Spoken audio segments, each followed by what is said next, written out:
भगवान की जय, प्यारे कृष्ण कन्हैया लाल की जय। गीतोपनिषद श्रीमद् भगवद गीता यथारूप अध्याय 8 चल रहा है। भगवत प्राप्ति। कल 10 श्लोक हो चुके थे, आज 11वें श्लोक से। यदक्षरं वेदविदो वदन्ति विशन्ति यद्यतयो वीतरागाः यदिच्छन्तो ब्रह्मचर्यं चरन्ति तत्ते पदं संग्रहेण प्रवक्ष्ये। जो वेदों के ज्ञाता हैं, जो ओमकार का उच्चारण करते हैं और जो संन्यास आश्रम के बड़े बड़े मुनि हैं, वे ब्रह्म में प्रवेश करते हैं। ऐसी सिद्धि की इच्छा करने वाले ब्रह्मचर्य व्रत का अभ्यास करते हैं। अब मैं तुम्हें वह विधि बताऊंगा जिससे कोई भी व्यक्ति मुक्ति लाभ कर सकता है। तात्पर्य: श्री कृष्ण अर्जुन के लिए षट चक्र योग की विधि का अनुमोदन कर चुके हैं। प्राण को भौहों के मध्य स्थिर करना होता है। यह मानकर कि हो सकता है अर्जुन को षट चक्र योग अभ्यास न आता हो, कृष्ण अगले श्लोकों में इसकी विधि बताते हैं। भगवान कहते हैं कि ब्रह्म यद्यपि अद्वितीय है, किंतु उसके अनेक स्वरूप होते हैं। विशेषतया निर्विशेषवादियों के लिए अक्षर या ओमकार ब्रह्म है। कृष्ण यहाँ पर निर्विशेष ब्रह्म के विषय में बता रहे हैं, जिसमें सन्यासी प्रवेश करते हैं। ज्ञान की वैदिक पद्धति में छात्रों को प्रारंभ से गुरु के पास रहने से ब्रह्मचर्य व्रत का पालन करते हुए ओमकार का उच्चारण तथा परम निर्विशेष ब्रह्म की शिक्षा दी जाती है। इस प्रकार वे ब्रह्म के दो स्वरूपों से परिचित होते हैं। यह प्रथा छात्रों के आध्यात्मिक जीवन के विकास के लिए अति आवश्यक है, किंतु इस समय ऐसा ब्रह्मचर्य जीवन अर्थात अविवाहित जीवन बिता पाना बिल्कुल संभव नहीं है। विश्व का सामाजिक ढांचा इतना बदल चुका है कि छात्र जीवन के प्रारंभ से ब्रह्मचर्य जीवन बिताना संभव नहीं है। यद्यपि विश्व में ज्ञान की विभिन्न शाखाओं के लिए अनेक संस्थाएं हैं, किंतु ऐसी मान्यता प्राप्त एक भी संस्था नहीं है जहां ब्रह्मचर्य के सिद्धांतों में शिक्षा प्रदान की जा सके। ब्रह्मचर्य के बिना आध्यात्मिक जीवन में उन्नति कर पाना अत्यंत कठिन है। अतः इस कलयुग के लिए शास्त्रों के आदेशानुसार भगवान चैतन्य ने घोषणा की है कि भगवान कृष्ण के पवित्र नाम हरे कृष्ण कृष्ण कृष्ण हरे हरे, हरे राम राम राम हरे हरे। इसके जप के अतिरिक्त परमेश्वर के साक्षात्कार का कोई अन्य उपाय नहीं है। सर्वद्वाराणि संयम्य मनोहृदि निरुध्य च मूर्धन्याधायात् मनः प्राणमास्थितो योग धारणाम। समस्त इंद्रिय क्रियाओं से विरक्ति को योग की स्थिति अर्थात योग धारणा कहा जाता है। इंद्रियों के समस्त द्वारों को बंद करके तथा मन को हृदय में और प्राणवायु को सिर पर केंद्रित करके मनुष्य अपने को योग में स्थापित करता है। तात्पर्य: इस श्लोक में बताई गई विधि से योगाभ्यास के लिए सबसे पहले इंद्रिय भोग के सारे द्वार बंद करने होते हैं। यह प्रत्याहार अथवा इंद्रिय विषयों से इंद्रियों को हटाना कहलाता है। इसमें ज्ञानेंद्रियों नेत्र कान नाक जीभ तथा स्पर्श को पूर्णतया वश में करके उन्हें इंद्रिय तृप्ति में लिप्त होने नहीं दिया जाता।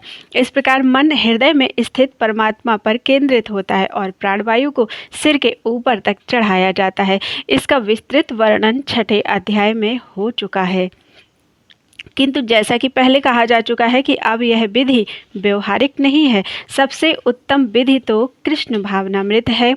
यदि कोई भक्ति में अपने मन को कृष्ण में स्थिर करने में समर्थ होता है तो उसके लिए अविचलित दिव्य समाधि में बने रहना सुगम हो जाता है।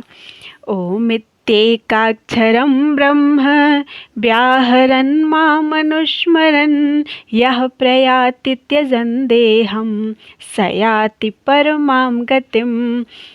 इस योगाभ्यास में स्थित होकर तथा अक्षरों के परम संयोग यानी ओमकार का उच्चारण करते हुए यदि कोई भगवान का चिंतन करता है और अपने शरीर का त्याग करता है तो वह निश्चित रूप से आध्यात्मिक लोकों को जाता है। तात्पर्य: यहाँ स्पष्ट उल्लेख हुआ है कि ओम ब्रह्म तथा भगवान कृष्ण परस्पर भिन्न नहीं है। ओम कृष्ण की निर्विशेष ध्वनि है लेकिन हरे कृष्ण में यह ओम सन्निहित है। इस युग के लिए हरे कृष्ण मंत्र जप की स्पष्ट संस्तुति है। अतः यदि कोई हरे कृष्ण कृष्ण कृष्ण हरे हरे, हरे राम राम राम हरे हरे इस मंत्र का जप करते हुए शरीर त्यागता है तो वह अपने अभ्यास के गुणानुसार आध्यात्मिक लोकों में से किसी एक लोक को जाता है। कृष्ण के भक्त कृष्णलोक या गोलोक वृंदावन को जाते हैं। सगुणवादियों के लिए आध्यात्मिक आकाश में अन्य अनेक लोक हैं जिन्हें वैकुंठ लोक कहते हैं, किंतु निर्विशेषवादी तो ब्रह्म ज्योति में ही रह जाते हैं। अनन्य चेताः सततं यो मां स्मरति नित्यशः तस्याहं सुलभः पार्थ नित्ययुक्तस्य योगिनः। हे अर्जुन, जो अनन्य भाव से निरंतर मेरा स्मरण करता है उसके लिए मैं सुलभ हूँ, क्योंकि वह मेरी भक्ति में प्रवृत्त रहता है। तात्पर्य, इस श्लोक में उन निष्काम भक्तों द्वारा प्राप्तव्य अंतिम गंतव्य का वर्णन है जो भक्ति योग के द्वारा भगवान की सेवा करते हैं। पिछले श्लोकों में 4 प्रकार के भक्तों का वर्णन हुआ है: आर्थ, जिज्ञासु, अर्थार्थी तथा ज्ञानी। मुक्ति की विभिन्न विधियों का भी वर्णन हुआ है: कर्मयोग, ज्ञान योग तथा हठ योग। इन योग पद्धतियों के नियमों में कुछ न कुछ भक्ति मिली रहती है, लेकिन इस श्लोक में शुद्ध भक्ति योग का वर्णन है जिसमें ज्ञान, कर्म या हठ का मिश्रण नहीं होता, जैसा कि अनन्य चेताः शब्द से सूचित होता है। भक्ति योग में भक्त कृष्ण के अतिरिक्त और कोई इच्छा नहीं करता। शुद्ध भक्त ना तो स्वर्गलोक जाना चाहता है, न ब्रह्म ज्योति से तादात्म्य या मोक्ष या भाव बंधन से मुक्ति ही चाहता है। शुद्ध भक्त किसी भी वस्तु की इच्छा नहीं करता। चैतन्य चरितामृत में शुद्ध भक्त को निष्काम कहा गया है। उसे ही पूर्ण शांति का लाभ होता है, उन्हें नहीं जो स्वार्थ में लगे रहते हैं। एक और जहाँ ज्ञान योगी, कर्म योगी या हठ योगी का अपना अपना स्वार्थ रहता है, वहीं पूर्ण भक्त में भगवान को प्रसन्न करने के अतिरिक्त अन्य कोई इच्छा नहीं होती। अतः भगवान कहते हैं कि जो एकनिष्ठ भाव से उनकी भक्ति में लगा रहता है उसे वे सरलता से प्राप्त होते हैं। शुद्ध भक्त सदैव कृष्ण के विभिन्न रूपों में से किसी एक की भक्ति में लगा रहता है। कृष्ण के अनेक स्वांश तथा अवतार हैं, यथा राम तथा नरसिंह, जिनमें से भक्त किसी एक रूप को चुनकर उनकी प्रेमा भक्ति में मन को स्थिर कर सकता है। ऐसे भक्त को उन अनेक समस्याओं का सामना नहीं करना पड़ता जो अन्य योग के अभ्यासकर्ताओं को झेलनी पड़ती हैं। भक्ति योग अत्यंत सरल, शुद्ध तथा सुगम है। इसका शुभारंभ हरे कृष्ण जप से किया जा सकता है। भगवान सबों पर कृपालु हैं, किंतु जैसा कि पहले कहा जा चुका है, जो अनन्य भाव से उनकी सेवा करते हैं वे उनके ऊपर विशेष कृपालु रहते हैं। भगवान ऐसे भक्तों की सहायता अनेक प्रकार से करते हैं, जैसा कि वेदों में अर्थात कठोपनिषद में कहा गया है, यमे वैस वृणुते तेन लभ्यस्तस्यैव आत्मा विवृणुते तनुम स्वाम। जिसने पूरी तरह से भगवान की शरण ले ली है और जो उनकी भक्ति में लगा हुआ है वही भगवान को यथारूप में समझ सकता है। तथा गीता में भी कहा गया है, ददामि बुद्धि योगम तम। ऐसे भक्त को भगवान पर्याप्त बुद्धि प्रदान करते हैं जिससे वह उन्हें भगवत धाम में प्राप्त कर सके। शुद्ध भक्त का सबसे बड़ा गुण यह है कि वह देश अथवा काल का विचार किए बिना अनन्य भाव से कृष्ण का ही चिंतन करता रहता है। उसको किसी तरह का व्यवधान नहीं होना चाहिए। उसे कहीं भी और किसी भी समय अपना सेवा कार्य करते रहने में समर्थ होना चाहिए। कुछ लोगों का कहना है कि भक्तों को वृंदावन जैसे पवित्र स्थानों में या किसी पवित्र नगर में जहाँ भगवान रह चुके हैं रहना चाहिए, किंतु शुद्ध भक्त कहीं भी रहकर अपनी भक्ति से वृंदावन जैसा वातावरण उत्पन्न कर सकता है। श्री अद्वैत ने चैतन्य महाप्रभु से कहा था, आप जहाँ भी हैं हे प्रभु वहीं वृंदावन है, जैसा कि सततम तथा नित्य सह शब्दों से सूचित होता है। शुद्ध भक्त निरंतर कृष्ण का ही स्मरण करता है और उन्हीं का ध्यान करता है। ये शुद्ध भक्त के गुण हैं जिनके लिए भगवान सहज सुलभ हैं। गीता समस्त योग पद्धतियों में से भक्ति योग की ही संस्तुति करती है। सामान्यतया भक्ति योगी 5 प्रकार से भक्ति में लगे रहते हैं। नंबर 1 शांत भक्त, जो उदासीन रहकर भक्ति में युक्त होते हैं। नंबर 2 दास्य भक्त, जो दास के रूप में भक्ति युक्त होते हैं। नंबर 3 सख्य भक्त, जो सखा रूप में भक्ति में युक्त होते हैं। नंबर 4 वात्सल्य भक्त, जो माता पिता की भांति भक्ति में युक्त होते हैं। तथा नंबर 5 माधुर्य युक्त, जो परमेश्वर के साथ दाम्पत्य प्रेमी की भांति भक्ति में युक्त होते हैं। शुद्ध भक्त इनमें से किसी में भी परमेश्वर की प्रेमा भक्ति में युक्त होता है और उन्हें कभी नहीं भूल पाता, जिससे भगवान उसे सरलता से प्राप्त हो जाते हैं। जिस प्रकार शुद्ध भक्त क्षण भर के लिए भी भगवान को नहीं भूलता, उसी प्रकार भगवान भी अपने शुद्ध भक्त को क्षण भर के लिए भी नहीं भूलते। हरे कृष्ण कृष्ण कृष्ण हरे हरे, हरे राम राम राम हरे हरे। इस महामंत्र के कीर्तन की कृष्ण भावना भावित विधि का यही सबसे बड़ा आशीर्वाद है। मामुपेत्य पुनर्जन्म दुःखालयं शाश्वतं नाप्नुवन्ति मामुपेत्य पुनर्जन्म दुःखालयम् अशाश्वतं नाप्नुवन्ति महात्मानः संसिद्धिं परमां गताः।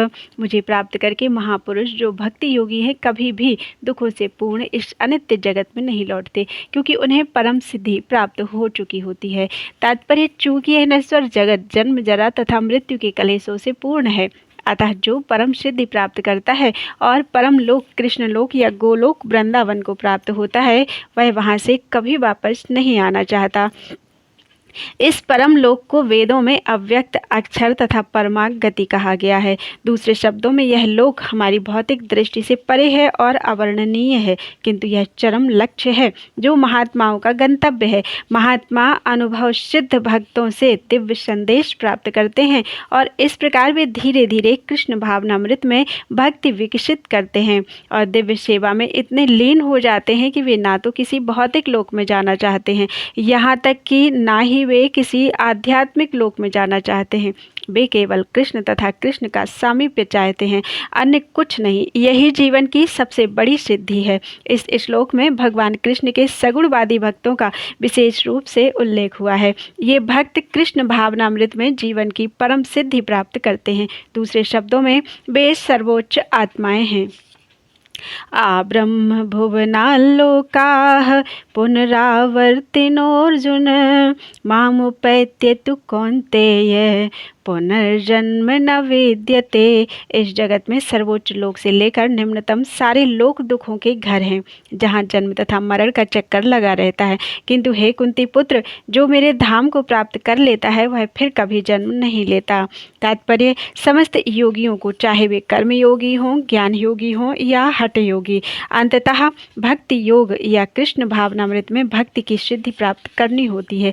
तभी वे कृष्ण के दिव्य धाम को जा सकते हैं, जहाँ से वे फिर कभी वापस नहीं आते। किंतु जो सर्वोच्च भौतिक लोकों अर्थात देवलोकों को प्राप्त होता है, उसका पुनर्जन्म होता रहता है। जिस प्रकार इस पृथ्वी के लोग उच्च लोकों को जाते हैं, उसी तरह ब्रह्मलोक, चंद्रलोक तथा इंद्रलोक जैसे उच्चतर लोकों से लोग पृथ्वी पर गिरते रहते हैं। छांदोग्य उपनिषद में जिस पंचाग्नि विद्या का विधान है, उससे मनुष्य ब्रह्मलोक को प्राप्त कर सकता है। किंतु यदि ब्रह्मलोक में वह कृष्ण भावनामृत का अनुशीलन नहीं करता, तो उसे पृथ्वी पर फिर से लौटना पड़ता है। जो उच्चतर लोकों में कृष्ण भावनामृत में प्रगति करते हैं, वे क्रमशः और ऊपर जाते रहते हैं और प्रलय के समय वे नित्य परमधाम को भेज दिए जाते हैं। श्रीधर स्वामी ने अपने भगवद गीता भाष्य में यह श्लोक उद्धृत किया है। ब्रह्मणा सहिते सर्वे संप्राप्ते प्रतिसंचरे परस्यांते कृतात्मानः प्रविशन्ति परम पदम। जब इस भौतिक ब्रह्मांड का प्रलय होता है, तो ब्रह्मा तथा कृष्ण भावनामृत में निरंतर प्रवृत्त उनके भक्त अपनी इच्छानुसार आध्यात्मिक ब्रह्मांड को तथा विशिष्ट वैकुंठ लोकों को भेज दिए जाते हैं। सहस्रयुग पर्यंतम हरियद ब्रह्मणो विदुः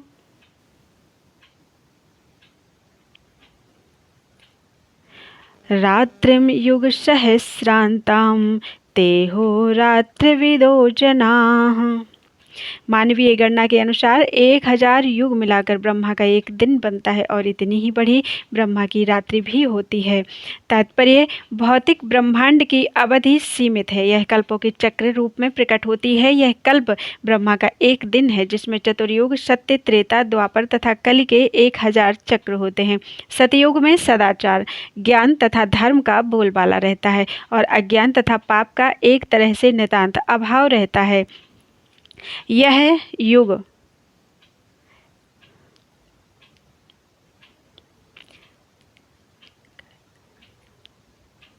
सत्रह लाख 28,000 वर्षों तक चलता रहता है।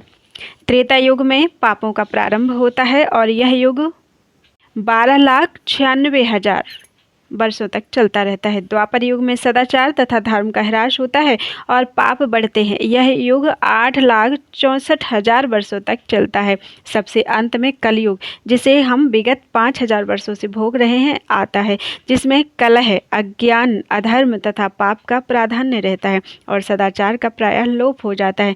यह युग 4,32,000 वर्षों तक चलता है। इस युग में पाप यहाँ तक बढ़ जाते हैं कि इस युग के अंत में भगवान स्वयं कल की अवतार धारण करते हैं, असुरों का संहार करते हैं, भक्तों की रक्षा करते हैं और दूसरे सतयुग का शुभ आरंभ हो जाता है।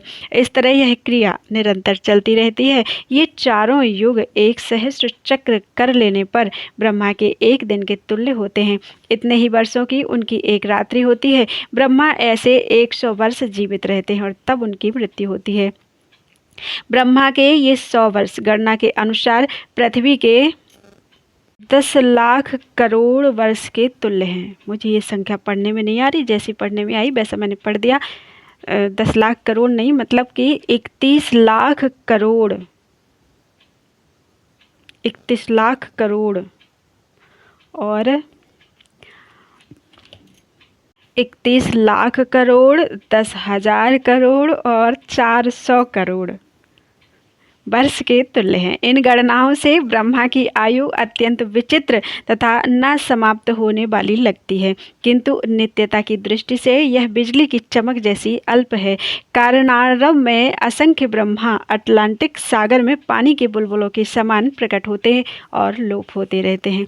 ब्रह्मा तथा उनकी दृष्टि भौतिक ब्रह्मांड के अंग है। उनकी सृष्टि, ब्रह्मा तथा उनकी सृष्टि भौतिक ब्रह्मांड के अंग हैं, फलस्वरूप निरंतर परिवर्तित होते रहते हैं। इस भौतिक ब्रह्मांड में ब्रह्मा भी जन्म, जरा, रोग तथा मरण की क्रिया से अछूते नहीं हैं, किंतु चूंकि ब्रह्मा इस ब्रह्मांड की व्यवस्था करते हैं, इसीलिए वे भगवान की प्रत्यक्ष सेवा में लगे रहते हैं। फलस्वरूप उन्हें तुरंत मुक्ति प्राप्त हो जाती है। यहाँ तक कि सिद्ध सन्यासियों को भी ब्रह्मलोक भेजा जाता है, जो इस ब्रह्मांड का सर्वोच्च लोक है, किंतु कालक्रम से ब्रह्मा तथा ब्रह्मलोक के सारे वासी प्रकृति के नियमानुसार मरणशील होते हैं। अव्यक्ताद् व्यक्तयः सर्वाः प्रभवन्त्यः रागमे रात्र्यागमे प्रलीयन्ते तत्रैवाव्यक्त संज्ञके। ब्रह्मा के दिन के शुभ आरंभ में सारे जीव अव्यक्त अवस्था से व्यक्त होते हैं और फिर जब रात्रि आती है तो वे पुनः अव्यक्त में विलीन हो जाते हैं। भूतग्रामः स एवायं भूत्वा भूत्वा प्रलीयते रात्र्यागमेव सः पार्थ प्रभवत्यः राग में। जब जब ब्रह्मा का दिन आता है तो सारे जीव प्रकट होते हैं और ब्रह्मा की रात्रि होते ही वे असहायवत विलीन हो जाते हैं।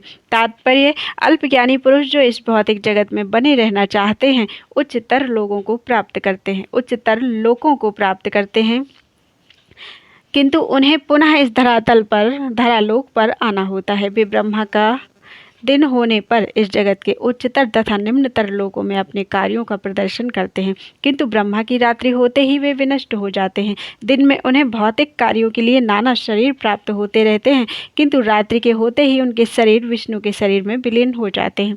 वे पुनः ब्रह्मा का दिन आने पर प्रकट होते हैं। भूत्वा भूत्वा प्रलीयते, अर्थात दिन के समय वे प्रकट होते हैं और रात्रि के समय पुनः विनष्ट हो जाते हैं। अंततो गत्वा, जब ब्रह्मा का जीवन समाप्त होता है तो उन सब का संहार हो जाता है और वे करोड़ों वर्षों तक अप्रकट रहते हैं। अन्य कल्प में ब्रह्मा का पुनर्जन्म होने पर वे पुनः प्रकट होते हैं। इस प्रकार भौतिक जगत के जादू से मोहित होते रहते हैं, किंतु जो बुद्धिमान व्यक्ति कृष्ण भावनामृत स्वीकार करते हैं वे इस मनुष्य जीवन का उपयोग भगवान की भक्ति करने में तथा हरे कृष्ण मंत्र के कीर्तन में बिताते हैं। इस प्रकार वे इसी जीवन में कृष्ण लोक को प्राप्त होते हैं और वहां पर पुनर्जन्म के चक्कर से मुक्त होकर सतत आनंद का अनुभव करते हैं। परस्तस्मात्तु भावो अन्यो अव्यक्तो अव्यक्तात् सनातनः। परस्तस्मात्तु भावो अन्यो अव्यक्तो अव्यक्तात् सनातनः। यस सर्वेषु भूतेषु नश्यत्सु न विनश्यति। इसके अतिरिक्त एक अन्य अव्यक्त प्रकृति है जो शाश्वत है और इस व्यक्त तथा अव्यक्त पदार्थ से परे है। यह पराश्रेष्ठ और कभी नाश ना होने वाली है। जब इस संसार का सब कुछ लय हो जाता है तो तब भी उसका नाश नहीं होता। तात्पर्य, कृष्ण की पराशक्ति दिव्य और शाश्वत है। यह उस भौतिक प्रकृति के समस्त परिवर्तनों से परे है जो ब्रह्मा के दिन के समय व्यक्त और रात्रि के समय विनष्ट होती रहती है। कृष्ण की पराशक्ति भौतिक प्रकृति के गुण से सर्वथा विपरीत है। परा तथा अपरा प्रकृति की व्याख्या 7वें अध्याय में हुई है। अव्यक्तो अक्षर इति युक्तः तमाहुः परमां गतिं यं प्राप्य न निर्वर्तन्ते तद्धाम परमं मम। जिसे वेदांती अप्रकट तथा अविनाशी बताते हैं, जो परम गंतव्य है, जिसे प्राप्त कर लेने पर कोई वापस नहीं आता, वही मेरा परम धाम है। तात्पर्य, ब्रह्म संहिता में भगवान कृष्ण के परम धाम को चिंतामणि धाम कहा गया है, जो ऐसा स्थान है जहाँ सारी इच्छाएं पूरी होती हैं। भगवान कृष्ण का परम धाम गोलोक वृंदावन कहलाता है और वह पारसमणि से निर्मित प्रासादों से युक्त है। वहाँ पर वृक्ष भी हैं जिन्हें कल्पतरु कहा जाता है, जो इच्छा होने पर किसी भी तरह का खाद्य पदार्थ प्रदान करने वाले हैं। वहाँ गौएं भी हैं जिन्हें सुरभि गौएं कहा जाता है और वे अनंत दुग्ध देने वाली हैं। इस धाम में भगवान की सेवा के लिए लाखों लक्ष्मियां हैं। वे आदि भगवान गोविंद तथा समस्त कारणों के कारण कहलाते हैं। भगवान बंशी बजाते रहते हैं। वेणुम क्रंतम उनका दिव्य स्वरूप समस्त लोकों में सर्वाधिक आकर्षक है। उनके नेत्र कमल दलों के समान है और उनका शरीर मेघों के वर्ण का है। वे इतने रूपवान हैं कि उनका सौंदर्य हजारों कामदेवों को मात करता है। वे पीत वस्त्र धारण करते हैं, उनके गले में माला रहती है और केशों में मोर पंख लगे रहते हैं। भगवद गीता में भगवान कृष्ण अपने निजी धाम गोलोक वृंदावन का संकेत मात्र करते हैं, जो आध्यात्मिक जगत में सर्वश्रेष्ठ लोक है। इसका विशद वृत्तांत ब्रह्म संहिता में मिलता है। वैदिक ग्रंथ कठोपनिषद में कहा गया है कि भगवान का धाम सर्वश्रेष्ठ है और यही परम धाम है। पुरुषान्न परम किंचित सा काष्ठा परमागति। एक बार वहां पहुंचकर फिर से भौतिक संसार में वापस नहीं आना होता है। कृष्ण का परम धाम तथा स्वयं कृष्ण अभिन्न है, क्योंकि वे दोनों एक से गुण वाले हैं। आध्यात्मिक आकाश में स्थित इस गोलोक वृंदावन की प्रतिकृति अर्थात वृंदावन इस पृथ्वी पर दिल्ली से 90 मील दक्षिण पूर्व स्थित है। जब कृष्ण ने इस पृथ्वी पर अवतार ग्रहण किया था तो उन्होंने इस भूमि पर, जिसे वृंदावन कहते हैं और जो भारत में मथुरा जिले के 84 वर्ग मील में फैला हुआ है, क्रीड़ा की थी। पुरुषः परः पार्थ भक्त्या लभ्यस्त्वनन्यया यस्यान्तः स्थानि भूतानि येन सर्वमिदं ततं। भगवान जो सबसे महान है, अनन्य भक्ति द्वारा ही प्राप्त किए जा सकते हैं। यद्यपि वे अपने धाम में विराजमान रहते हैं तो भी वे सर्वव्यापी हैं और उनमें सब कुछ स्थित है। तात्पर्य, यहाँ यह स्पष्ट बताया गया है कि जिस परम धाम से फिर लौटना नहीं होता वह परम पुरुष कृष्ण का धाम है। ब्रह्म संहिता में इस परम धाम को आनंद चिन्मय का रस कहा गया है, जो ऐसा स्थान है जहाँ सभी वस्तुएं परम आनंद से पूर्ण है। जितनी भी विविधता प्रकट होती है वह सब इसी परमानंद का गुण है।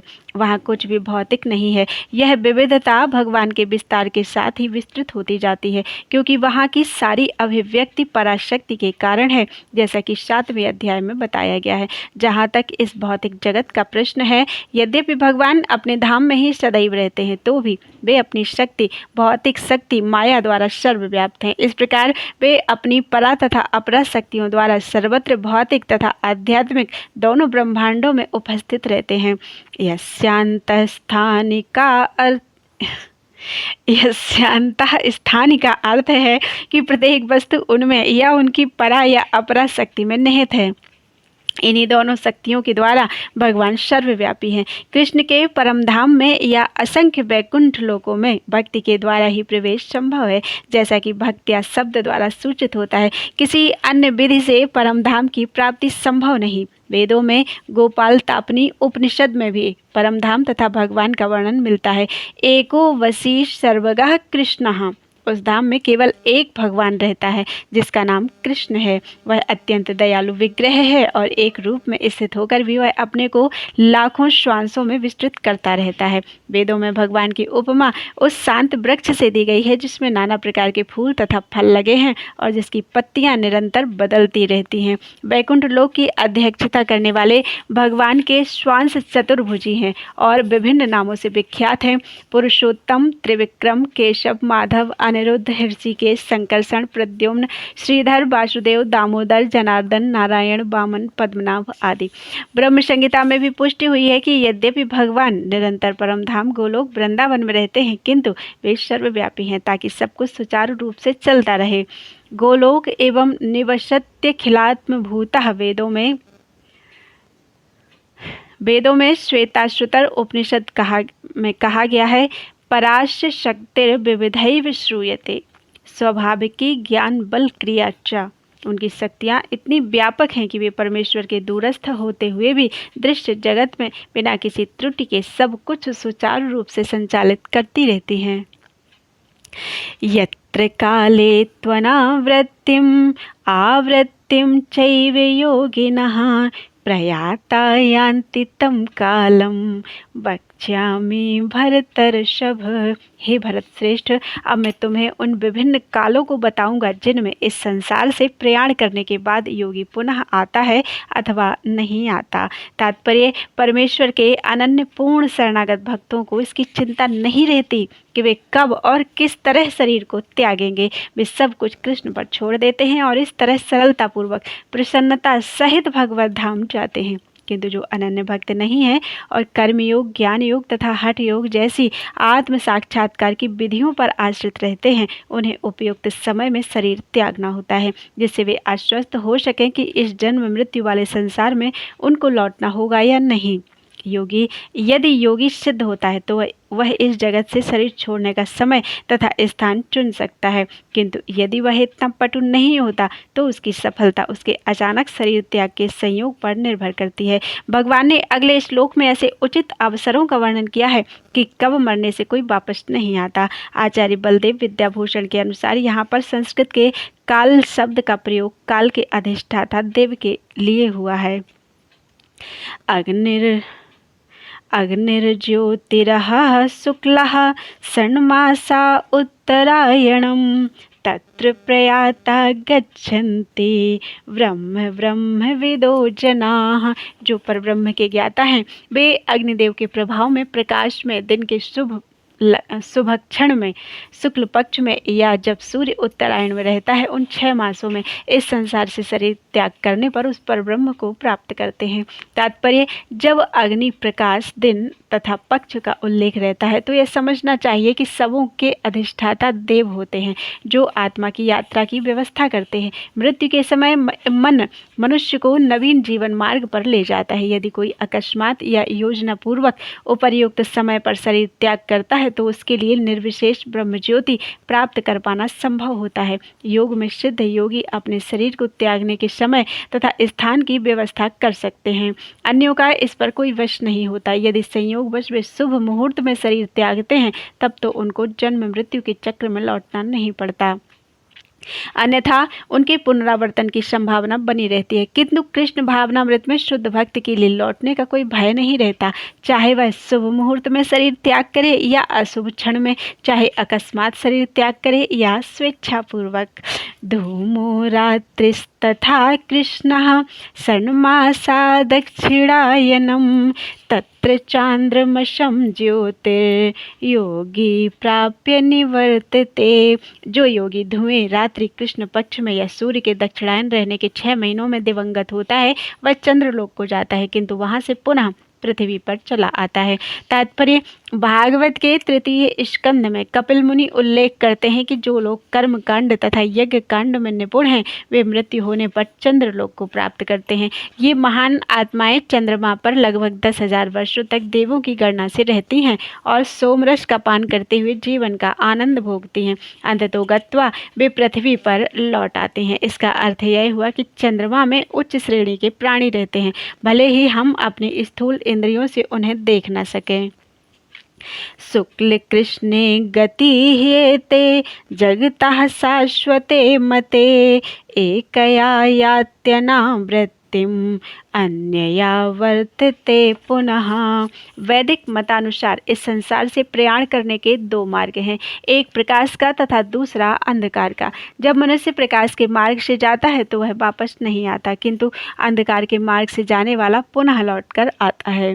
तात्पर्य, आचार्य बलदेव विद्याभूषण ने छांदोग्य उपनिषद से ऐसा ही विवरण उद्धृत किया है। जो अनादिकाल से सकाम कर्मी तथा दार्शनिक चिंतक रहे हैं वे निरंतर आवागमन करते रहे हैं, वस्तुतः उन्हें परम मोक्ष प्राप्त नहीं होता, क्योंकि वे कृष्ण की शरण में नहीं जाते। नयिते श्रुति पार्थ जानन योगी मुह्यति कश्चन तस्मात् सर्वेषु कालेषु योग युक्तो भवार्जुन। हे अर्जुन, यद्यपि भक्तगण इन दोनों मार्गों को जानते हैं किंतु वे मोहग्रस्त नहीं होते, अतः तुम भक्ति में सदैव स्थिर रहो। तात्पर्य, कृष्ण अर्जुन को उपदेश दे रहे हैं कि उसे इस जगत से आत्मा के प्रयाण करने के विभिन्न मार्गों को सुनकर विचलित नहीं होना चाहिए। भगवत भक्त को इसकी चिंता नहीं होनी चाहिए कि वह स्वेच्छा से मरेगा या दैववशात। भक्त को कृष्ण भावनामृत में दृढ़तापूर्वक स्थित रहकर हरे कृष्ण का जप करना चाहिए। उसे यह जान लेना चाहिए कि इन दोनों मार्गों में से किसी की भी चिंता करना कष्टदायक है। कृष्ण भावनामृत में तल्लीन होने की सर्वोत्तम विधि यही है कि भगवान की सेवा में सदैव रत रहा जाए। इससे भगवत धाम का मार्ग स्वतः सुगम, सुनिश्चित तथा सीधा होगा। इस श्लोक का योग युक्त शब्द विशेष रूप से महत्वपूर्ण है। जो योग में स्थिर है वह अपने सभी गतिविधियों में निरंतर कृष्ण भावनामृत में रत रहता है। श्री रूप गोस्वामी का उपदेश है, अनासक्तस्य विषयान् यथार्हम् उपयुञ्जतः। मनुष्य को सांसारिक कार्यों से अनासक्त रहकर कृष्ण भावनामृत में सब कुछ करना चाहिए। इस विधि से, जिसे युक्त वैराग्य कहते हैं, मनुष्य सिद्धि प्राप्त करता है। अतएव भक्त कभी इन वर्णनों से विचलित नहीं होता, क्योंकि वह जानता रहता है कि भक्ति के कारण भगवत धाम तक का उसका प्रयाण सुनिश्चित है। वेदेषु यज्ञेषु तपःसु चैव दानेषु यत् पुण्यफलं प्रदिष्टम् अत्येति तत्सर्वमिदं विदित्वा योगी परम स्थानमुपैति चाद्यम। जो व्यक्ति भक्ति मार्ग स्वीकार करता है वह वेदाध्ययन, तपस्या, दान, दार्शनिक तथा सकाम कर्म करने से प्राप्त होने वाले फलों से वंचित नहीं होता। वह मात्र भक्ति संपन्न करके इन समस्त फलों की प्राप्ति करता है और अंत में परम नित्य धाम को प्राप्त करता है। तात्पर्य, यह श्लोक 7वें तथा 8वें अध्यायों का उपसंहार है, जिसमें कृष्ण भावनामृत तथा भक्ति का विशेष वर्णन है। मनुष्य को अपने गुरु के निर्देशन में वेदाध्ययन करना होता है। उन्हीं के आश्रम में रहते हुए तपस्या करनी होती है। ब्रह्मचारी को गुरु के घर में एक दास की भांति रहना पड़ता है और द्वार द्वार भिक्षा मांगकर गुरु के पास लाना होता है। उसे गुरु के आदेश पर ही भोजन करना होता है और यदि किसी दिन गुरु शिष्य को भोजन करने के लिए बुलाना भूल जाए तो शिष्य को उपवास करना होता है। ब्रह्मचर्य पालन के ये कुछ वैदिक नियम हैं। अपने गुरु के आश्रम में जब छात्र 5 से 20 वर्ष तक वेदों का अध्ययन कर लेता है तो वह परम चरित्रवान बन जाता है। वेदों का अध्ययन मनोधर्मियों के मनोरंजन के लिए नहीं अपितु चरित्र निर्माण के लिए है। इस प्रशिक्षण के बाद ब्रह्मचारी को गृहस्थ जीवन में प्रवेश करके विवाह करने की अनुमति दी जाती है। गृहस्थ के रूप में उसे अनेक यज्ञ करने होते हैं जिससे वह आगे उन्नति कर सके। उसे देश काल तथा पात्र के अनुसार तथा सात्विक, राजसिक तथा तामसिक दान में अंतर करते हुए दान देना होता है। जैसा कि भगवद गीता में वर्णित है, गृहस्थ जीवन के बाद वानप्रस्थ आश्रम ग्रहण करना पड़ता है, जिसमें उसे जंगल में रहते हुए वृक्ष की छाल पहनकर तथा क्षौर कर्म आदि किए बिना कठिन तपस्या करनी होती है। इस प्रकार मनुष्य ब्रह्मचर्य, गृहस्थ, वानप्रस्थ तथा अंत में संन्यास आश्रम का पालन करते हुए जीवन की सिद्धावस्था को प्राप्त होता है। तब इनमें से कुछ स्वर्गलोक को जाते हैं और यदि वे और अधिक उन्नति करते हैं तो अधिक उच्च लोकों को, या तो निर्विशेष ब्रह्मज्योति को या वैकुंठ लोक को अर्थात कृष्ण लोक को जाते हैं। वैदिक ग्रंथों में इसी मार्ग की रूपरेखा प्राप्त होती है, किंतु कृष्ण भावनामृत की विशेषता यह है कि मनुष्य एक झटके में भक्ति करने के कारण मनुष्य जीवन के विभिन्न आश्रमों के अनुष्ठानों को पार कर जाता है। इदम विदित्वा शब्द सूचित करते हैं कि मनुष्य को भगवद गीता के इस अध्याय में तथा 7वें अध्याय में दिए हुए कृष्ण के उपदेशों को समझना चाहिए। उसे विद्वता या मनोधर्म से इन दोनों अध्यायों को समझने का प्रयास नहीं करना चाहिए, अपितु भक्तों की संगति से श्रवण करके समझना चाहिए। 7वें से लेकर 12वें तक के अध्याय भगवद गीता के सार रूप हैं। प्रथम 6 अध्याय तथा अंतिम 6 अध्याय इन मध्यवर्ती 6 अध्यायों के लिए आवरण मात्र हैं, जिनकी सुरक्षा भगवान करते हैं। यदि कोई गीता के इन 6 अध्यायों को भक्ति की संगति में भली भांति समझ लेता है तो उसका जीवन समस्त तपस्याओं, यज्ञों, दानों, चिंतनों को पार करके महिमा मंडित हो उठेगा, क्योंकि केवल कृष्ण भावनामृत के द्वारा उसे इतने कर्मों का फल प्राप्त हो जाता है।